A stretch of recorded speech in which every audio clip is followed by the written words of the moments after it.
Have you ever thought you were hungry, but what your body really wanted was water? Or had the afternoon slump where no amount of coffee seemed to fix it? Chances are hydration was the missing plate. Why do we keep going back to quick fixes, even when we know they don't work? Welcome to the Coaches Hotline. Glucose, grit, and grace. Real talk with coaches, no sugarcoating. We're here to help you ditch the diet cycle, stabilize blood sugar, and finally feel at home in your body. Because health isn't about restriction, it's about freedom, energy, and confidence. Let's dive in.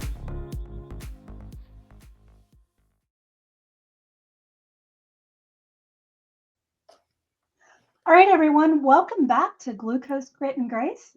I'm Elaine, and we have Elaine and Amber with us as well, as always. I'll be guiding us today through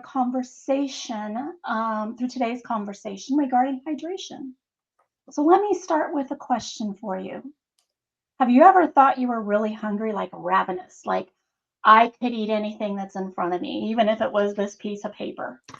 I know, really? I mean, every once in a while you might get that way. Just need But you grabbed a snack and then realized what you really needed was a glass of water. Or maybe you had that afternoon slump where there was no coffee that was going to help. Chances are your hydration plate was not spinning as well as it should. So we've been talking about the 6 spinning plates of health: nutrition, hydration, movement, sleep, stress, and supplements. Each one of these matters, and each one will wobble from time to time. They're not all going to spin at the same speed. So last week we spotlighted stress and how, 2 weeks ago, we spotlighted stress and how it can lead to self-sabotage. Today we're going to look at hydration because it's one of the simplest plates to spin, but it's also the one that people often ignore until their bodies are waving a white flag. So we'll talk about why hydration is more than just drinking water, how it connects to when we talk about the blood sugar and energy, and then we'll share some tips how to keep your plate spinning so we're not having those ravenous times when we think that we're hungry, and we won't make it complicated. So let's dive in. And yes, that pun was fully intended. I love that. All right. So why does hydration matter so much? One of the things that we take for granted, hydration is one of the things that we take for granted until we don't have it. So how many times I know since I've been drinking so much water, there's times where I'm like, oh, wait, where's my water? So you start to miss it after a while. But every system in our body depends on water. Your brain, your gut, your digestion, your energy, your skin. I know as I've gotten older, my skin really needs the hydration. I mean, all of it, everything within your skin, including your skin, needs hydration. We're about 95% water. I don't know if that stats exactly, but Yeah. I watched a movie one time and they were calling humans the water bags. And I thought Yeah. that was There we go. Pack right. mules, right? Yeah. Yeah. No, You're mostly absolutely. water. Yes, we are mostly water. So that's why it's so important that we keep those hydration levels up. Here's the kicker. Even with mild dehydration, it can mimic hunger. That means you might think that you need food, but what you really need is some of that water. And when you're dehydrated, your blood sugar is impacted as well. And it can swing very dramatically because your body's working harder to move those nutrients through your body and the oxygen. It needs those fluids to be able to move all of that stuff around. The truth is, hydration isn't just about avoiding thirst. It's about supporting consistency in every other of the 5 plates that we have. Better hydration means you have better workouts, better sleep. Your blood sugar is more stable. Remember, we talked about that homeostasis. So your blood sugar is more stable, and you even have less stress. So if you ever felt like you're doing everything right, but you're still tired, you don't have the energy, you're dragging, look at your water intake. You might be missing the hydration. So I want to bring some of the other coaches in. What's one way that you've noticed hydration showing up in your own health or in your clients' journeys? For me, I personally, my skin was always dry. I've always had really dry skin. And I noticed that the more water I drink, the better my skin is. It's not Yeah. as, it doesn't, it's not dehydrated. It's not pinched. It's softer, fewer wrinkles, like you Mhm. said. Yeah. Um, so that's my big thing. And I can always tell when I'm thirsty because I kind of get a little bit of a headache when I get too dehydrated. Yeah. How about you, Amber?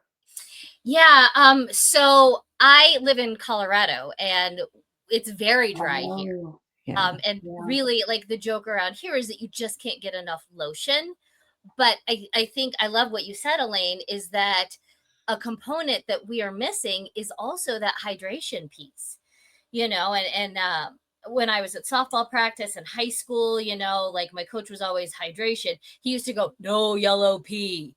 And then we knew if it was yellow, we had, some dehydration going on.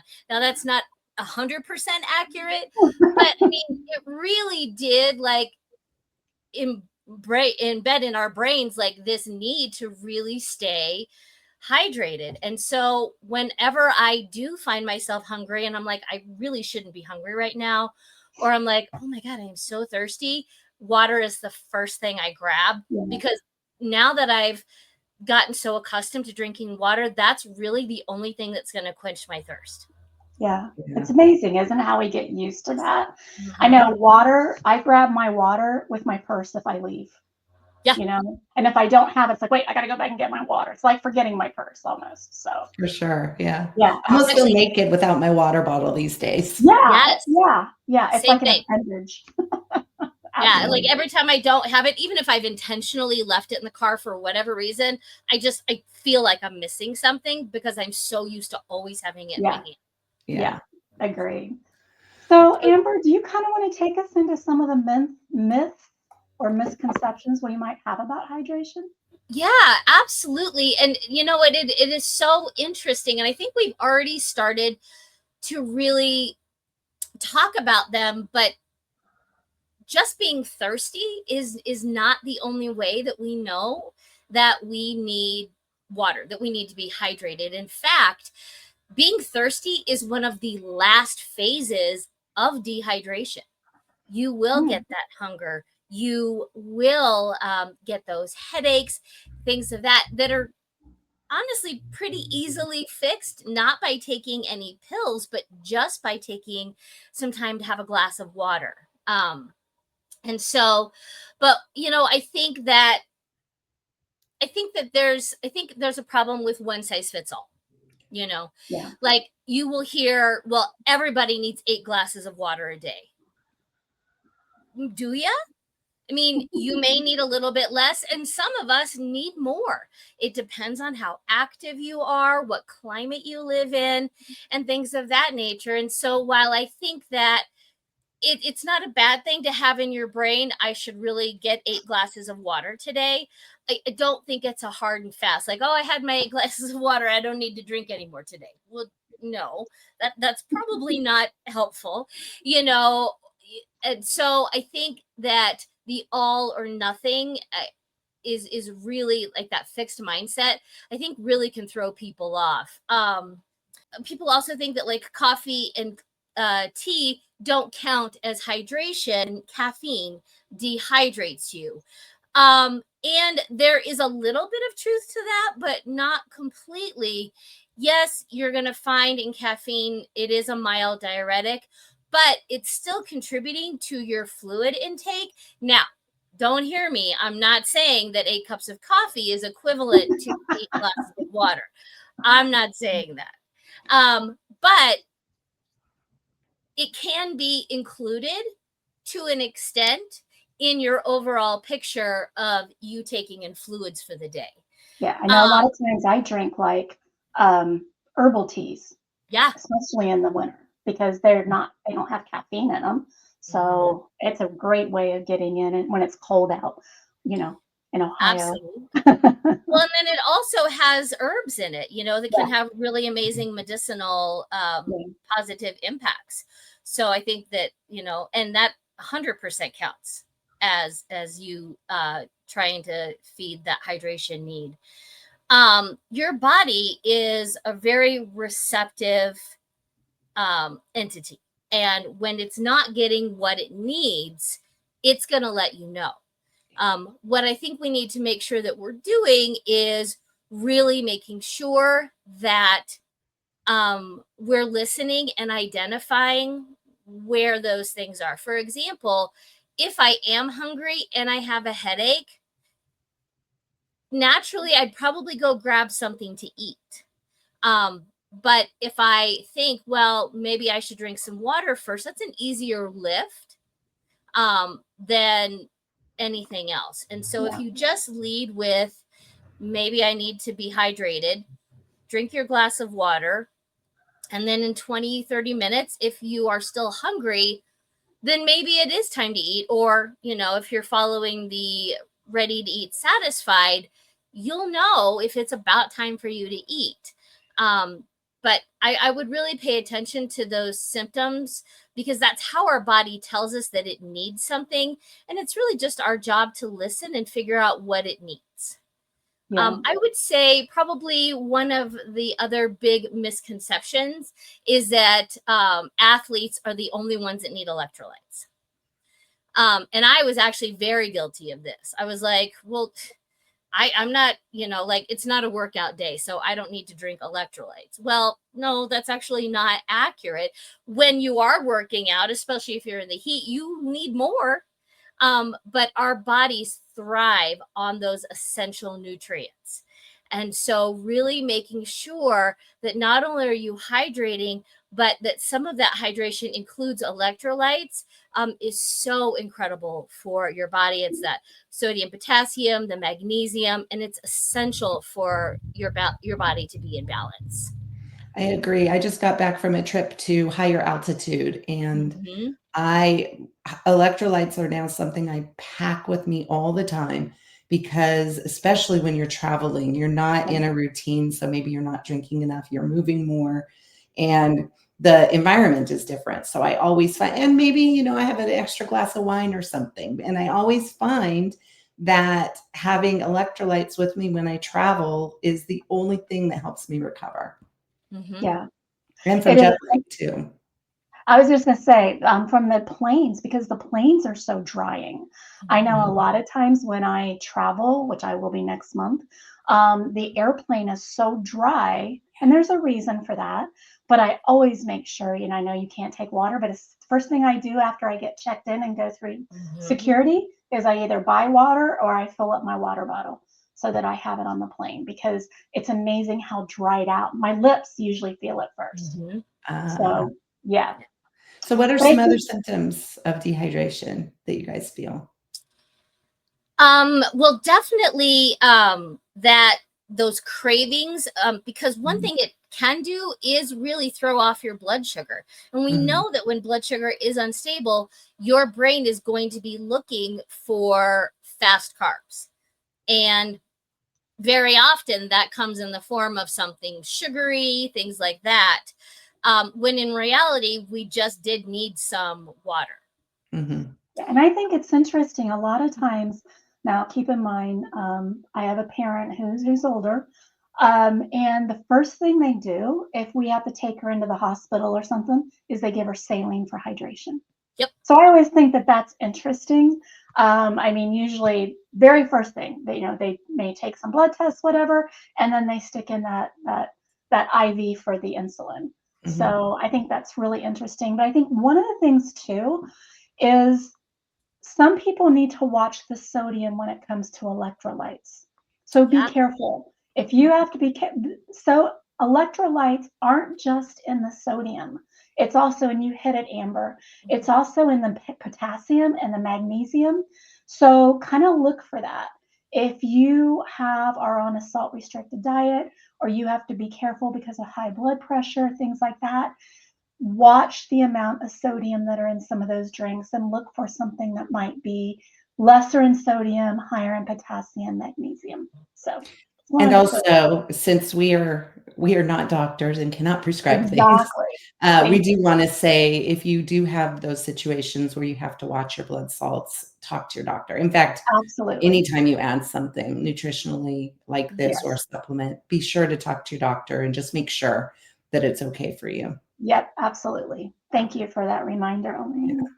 Yeah. So on the other end of the spectrum, the reason I was just on my trip was my mother ended up in the hospital because her sodium crashed to almost like sending her into a coma situation. Wow. And for a lot of older people who are on blood pressure medication, there's one blood pressure medication that disrupts your salt when you're an older person. And it's just something that you have to keep following with your doctor about. So her symptoms were she just got really tired. She couldn't breathe well. She, was so fatigued. Her brain was foggy. And so we ended up taking her to the ER, and her blood salts were very dangerously low. So you can be too high and you can be too low.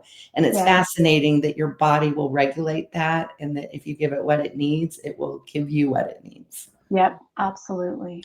And I'm really glad you brought that up, Elaine, because you hit on a few other symptoms that are really, that are involved with dehydration, because there's cognitive and there's also emotional signs. So like if you're having brain fog or trouble concentrating, that is a symptom of being dehydrated.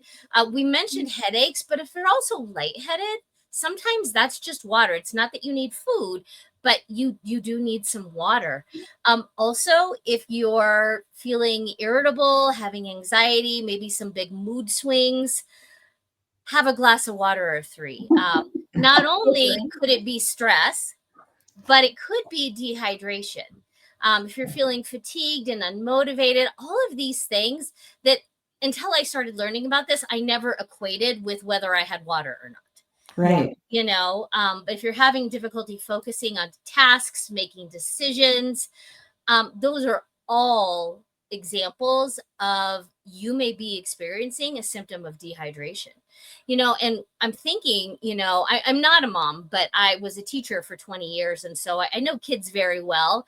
And if you even think about kids who I'm pretty sure are not making sure that they're getting their 8 glasses of water in every day, kids can get irritable. They can have mood swings. And what an easy fix to just make sure they have had some water. Yeah. Sure. And one last thing I want to mention, and then I'll slow my roll a little bit, but and this is not as much a thing anymore, but if you think about when you're at work, people would go out to take a smoke break, right? And we know smoking is incredibly awful, but what the benefit that they were getting is walking out of the building, getting out of the chaos, giving their brain an opportunity to think. And while they weren't inhaling clean air, they were still inhaling, So how can we take that concept and really reframe it into something healthier? So maybe, every couple of hours when you're at work, grab your water, take a lap around the building, go outside, just look at how beautiful it is outside, drink some water. You're hydrating, you're getting oxygen, and you're giving yourself a break and your brain a chance to breathe and reset. Yeah. That kind of helps with all the plates, right? So 100%. Yep. I love that idea. All about that self-care. Yeah. That idea. So what are some big hydration myths that you guys hear? I want to go first because this one cracks me up. So one of the myths that I always hear, my clients will tell me all the time, well, I don't want to drink more water because I don't want to go pee all the time. Mhm. Yeah. And I think that that's a myth. At first, you will. At first, your body's like, oh my gosh, there's all this water. I'm going to flush out all the toxins in my body. Right. But I think your body will then stabilize. And as you give your body more water, it will know what to do with it and it won't just flush it out all the time. So you will regulate. So I think when clients say, well, I don't want to drink enough water because I don't want to be up all night peeing, your body will regulate as you regulate all your different plates. I know at first I used to think, oh, maybe I'm not drinking enough water. I'm not going to the bathroom as much as I did before, but you're absolutely right, Elaine. Your body regulates. And also, I think when you initially start drinking the water, it helps getting rid of some of that inflammation that's in there as well. True. So Yeah. it helps flush that out. So I think it's a win-win situation. But yeah, definitely a huge, a challenge for some people sometimes. Yeah. I think a myth for me, and I guess I've been drinking water for so long that, and I don't know that it's a myth so much, but you can't drink all, let's just say you're going to drink eight glasses of water a day. You can't drink them all at one time. All right. Mm. So you need to spread them out throughout the day. I know one of the things, if I get really busy doing something, I may have my water here, but maybe because like I'm about halfway full. I'll be a glass There you go. half full kind of person. And it's like, okay, I'll get it later. I'm okay. I'm okay. And I may be sipping on it, and then I'm like, oh, I'm out, but I'm really doing something. So, again, we don't want to get all that water in at one time. You need to spread it out through the day, and don't forget, kind of what Amber was saying. That's a great way to get up and get your blood moving again, especially if you've been sitting for a long time.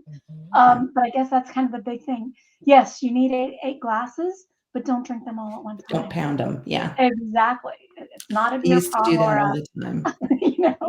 a party Yeah. game. Yeah, So, it's not accumulative.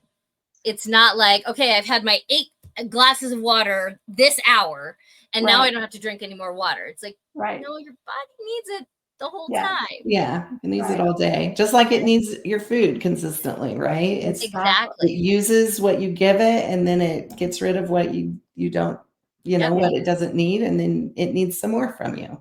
I can't fill up my gas tank for an entire month and assume that I won't need to get gas that month. That's true. Yeah, Our bodies are not all that different. That's that's true. right. That's That's right. true. There's one other common hydration myth, and I am going to call out my softball coach. I'm not going to say his name, but when he would tell us no yellow pee, that we knew that meant we were hydrated and we were good. It's actually not what that means. It actually means you're overhydrated. Yeah. And when you're overhydrated, you can have an electrolyte imbalance, which then again is also going to give you those symptoms of brain fog and fatigue and cravings. And so really it's just a matter of balance. Yeah. Be cognizant that your body needs water. If you're thirsty or you're hungry, go to water first. But do spread it out throughout the day, because we're fuel as we go machines. Yeah. Exactly. And so we just need that upkeep.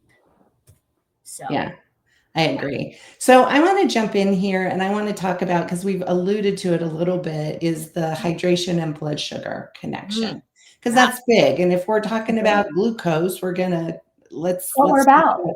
Right, exactly what hydration does. So most of us connect dehydration with the symptoms that we talked about.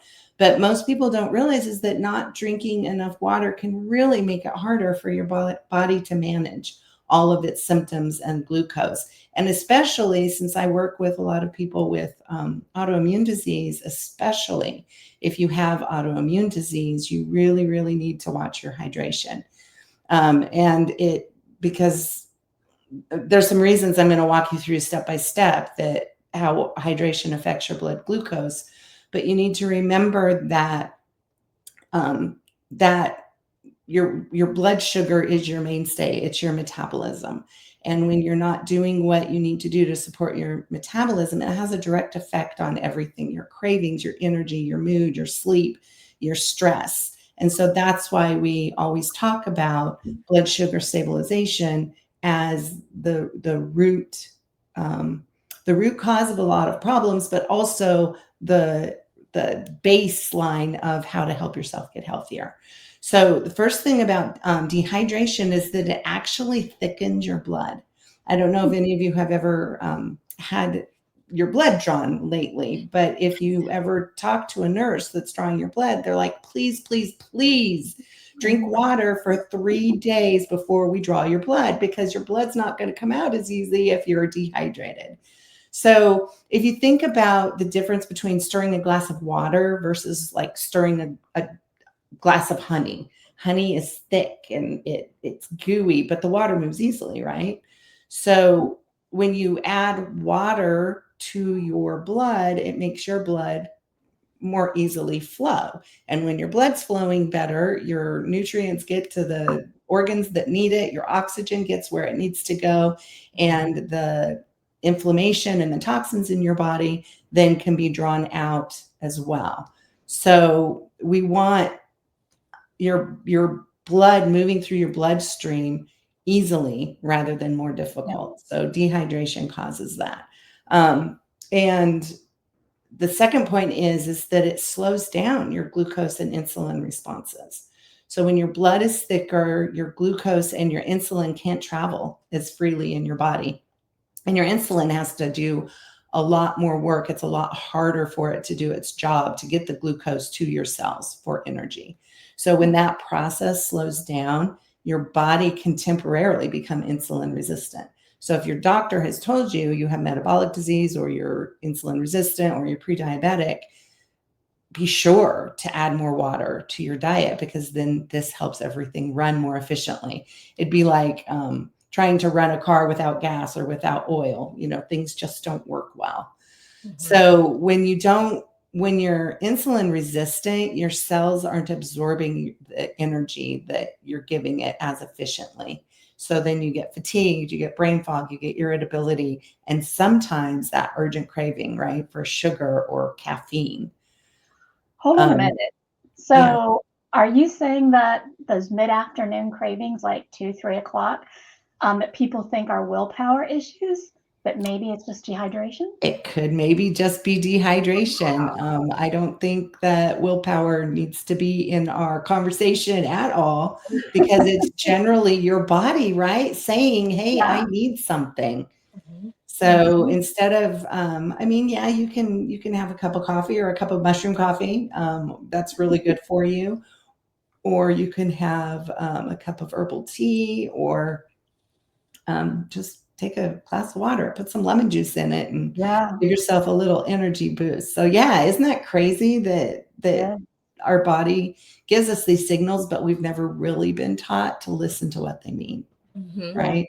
So when you're drinking water consistently, your blood flows more freely. Insulin and glucose can move more easily through your body, and your body can then manage your energy better. Your cravings then naturally reduce. You're giving your body what it needs, which is what we preach, right? So sometimes, yes, that afternoon slump is not hunger, it is dehydration. So who knew that there was so much science behind hydration, right? Oh, it's so crazy. Yeah. So Elaine, I do have a question for you. I know that you coach women with autoimmune disease. Yeah. How does hydration really affect those clients? Yeah, so I alluded to it earlier, but to go into a little bit more detail, for women with autoimmune condition, dehydration can make your symptoms feel worse. When you have an autoimmune, I used to call them crashes, but they're really flares, right? But I called them crashes because that's how I felt like my body was just like shutting down. And everything that has ever been injured or has ever hurt hurts. And that's why a autoimmune flare is so challenging to deal with. So if you're dehydrated, it just like ramps that up because your blood is thicker, your insulin resistant creeps up. But the biggest thing is your inflammation increases. And inflammation is really a root symptom, a root cause of autoimmune conditions. And so when you're dehydrated, you have thick blood, there's no room for your blood to remove that inflammation. So it makes it a lot harder to recover from flares. So I always tell my clients that when you have a flare, your body with autoimmune disease, you're already working overtime. So without hydration, it's like piling on another layer of stress. Yeah. Staying hydrated gives your immune system and the metabolism a smoother environment to function, right? It's like you're Yep. swimming through a swimming pool instead of molasses. So it means fewer flares, less inflammation, more energy, and more resilience. But, and we talked about this before, you don't want to say, oh, I'm having a flare, I need to drink a gallon of water. You don't. You do throughout the day, but don't chug it all at once because that will just flood your body with too much and it will have the opposite problem. So what I tell my clients is when you have a flare, first thing you need to do is grab a big glass of water. And I do recommend electrolytes often for people with autoimmune disease who have talked to their doctor about it. And that will help balance everything in your body and it will help your body get through the flare more easily. So I think that that's all I had, but I did want to ask Elaine, because I think you're going to talk a little bit about helping your clients build consistency with hydration without overwhelming. Yeah, absolutely. I know sometimes when we say, hey, you need to drink all this water, people are like, it's another thing I need to add to my day. Yeah. But there are so many different practical ways that you can actually bring water into your day. Okay. Most people should drink more water than they already are. So let's just kind of talk about some simple, doable strategies. Okay. Very simple. And this is kind of how I started out. So start your day with water before your coffee. Mm-hmm. So while you're waiting on your coffee, again, 8 ounces is not that much. Get a measuring cup. If you're looking at 8 ounces or you just want even just a little Dixie cup, drink some water. So again, start out with just a little bit. Again, 8 ounces isn't that much. And you can definitely drink that while you're waiting on your coffee to brew. The other thing, we already talked about this too, is carrying a water bottle and actually use it. I know I have a ton of water jugs, water bottles. I have some that are my favorites. All right. So when they get thrown in the dishwasher, I'm like, oh, I got to use one that's not quite my favorite, but I still carry it with me. I have like, this is my favorite. This is my second favorite. So anyway, keep those favorite water bottles around because then you are going to be more likely to drink that water and to carry it with you. One that's easier. I know this one I don't necessarily like to take for travel because of the handle. Sorry, trying to get because of the handle. I like one that I can grab the handle that might be more circular. It's a little bit easier for me to hold on to. So find that. Bonus, if it has a straw, we tend to slip more if we do it through a straw versus having to tip the water up. So kind of a little tip there.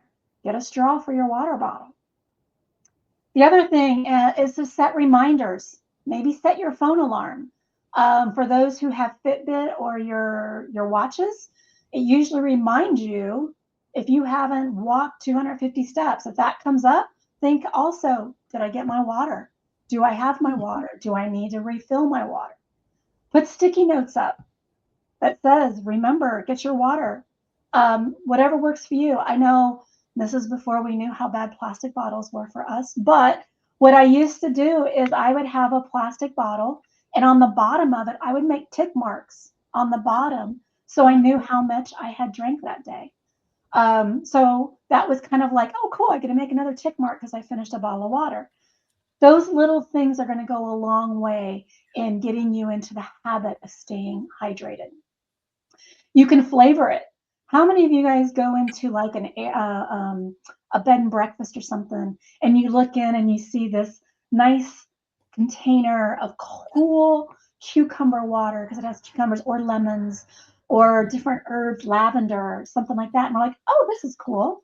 All right, it's like a treat. So do the same thing for yourselves at home. Flavor it. Get the cucumbers, get the lavender, get the herbs, lemon, there's so much watermelon. There's so much you can flavor your water with. And they make water bottles that have little, Oh, they filters in do. them. Yeah, Yep. they Yeah, do. and if you get one that Absolutely. goes all the way down to the bottom, then Yeah. I do that all the time, especially in the summer when I need more water. Yeah. Berries, raspberries, Mhm. strawberries are a great thing to flavor your water with. Well, and I also think that whenever I mention to clients or even family members for that matter about increasing their hydration, well, I don't like the taste of water. Yeah. Yeah. It doesn't really have a taste, and if yours does, maybe you should have a filter. But like it is boring. I But can't. it's Yeah. not, its job is to feed your body, not be the most exciting thing you've done that day, right?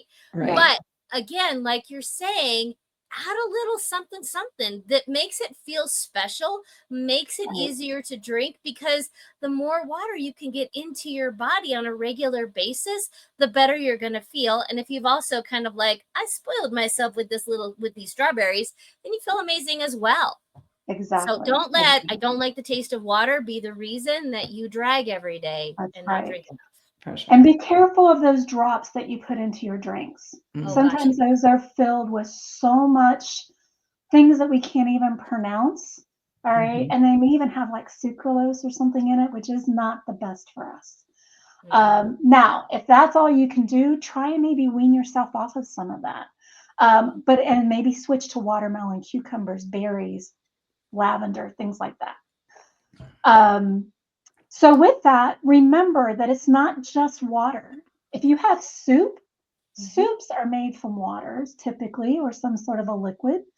Watermelon is a huge amount of water. Just kind of be a little bit careful that you're not eating too much of it. Right. All right. Cucumbers are full of water. So is celery. My dad used to say celery was the most useless vegetable. I always liked the way it crunched. If you have crunchy celery, I don't know. There was just something Yep. about having crunchy celery. All right. So, um, and my favorite mindset shift, and you kind of alluded on this, I think, Amber, hydration isn't a punishment. Mm. It's fuel for us. When you think of water as energy and as being self-care, like getting your nails done. So think of it as self-care instead of a chore. Mhm. It's a whole lot easier to keep your hydration plate spinning at that point. So in closing, here's your takeaway. You gotta have homework, right? Here's Right. your takeaway for this week and into next week, the following week. Don't wait until you're thirsty. Mhm. Drink your water throughout the day. By the time you're thirsty, as Amber alluded, you're already behind the 8 ball. Pick one simple strategy. I gave you 4 or 5 of them. Pick one simple strategy that's going to help you to drink or to stay hydrated. Carry your water bottle. You could even put a little post-it note on there and do tick marks on it. There's magnets that are like blackboard. You could put ticks on it, right? If you're a person that likes to check off, I love to check off lists. So anyway, kind of my check off list. So there's so many different things you can do. Maybe even swap one soda. If you're a big soda drinker, swap one soda for a glass of water. Good And ideas. do it consistently. You guys know we're a lot about consistency. It's Mhm. not about perfection, it's about consistency because the small shifts will add up. And also remember, it's about steadying one plate at a time. But a lot of times, as we get one plate spinning really well, it impacts our other plates and they start spinning even better. Maybe they were wobbling, so maybe they're not as wobbly now.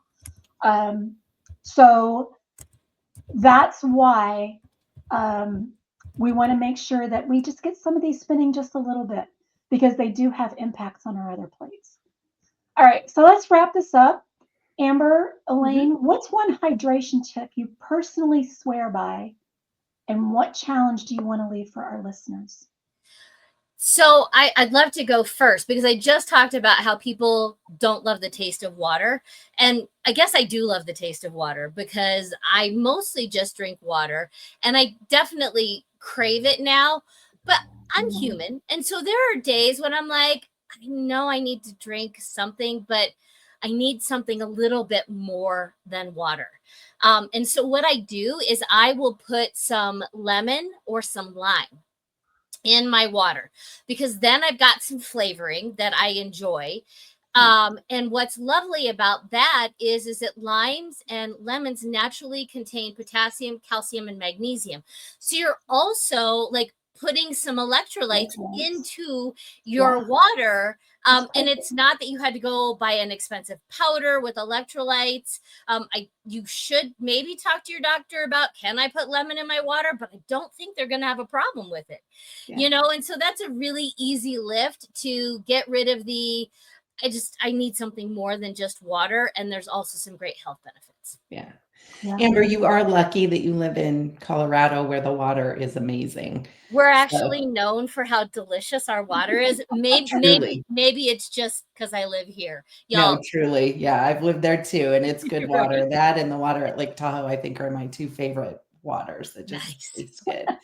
But so personally, what my hack is, my tip is, if you are out, or even if your family's having a glass of wine or a cocktail at night, sometimes I like to first, if I'm not gonna, or if I'm not gonna have a cocktail, get a wine glass and pour some sparkling water in it Yep. with a little bit of lime, and then I feel Mm. like I'm having something special. And Yeah. it's in a wine glass, so I don't feel like I'm being left out, from if somebody else is Okay. having wine or a cocktail. And it makes me more hydrated instead of less hydrated, which is what alcohol does to you. Yeah. Absolutely. All right. So these were some awesome tips. Hopefully, you guys will take some of these away with you and maybe work on that this week.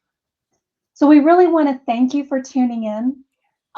If you got some new insight, or even just a 1% shift, hit the like button. And if you can subscribe, or forward this on to someone if you already subscribe.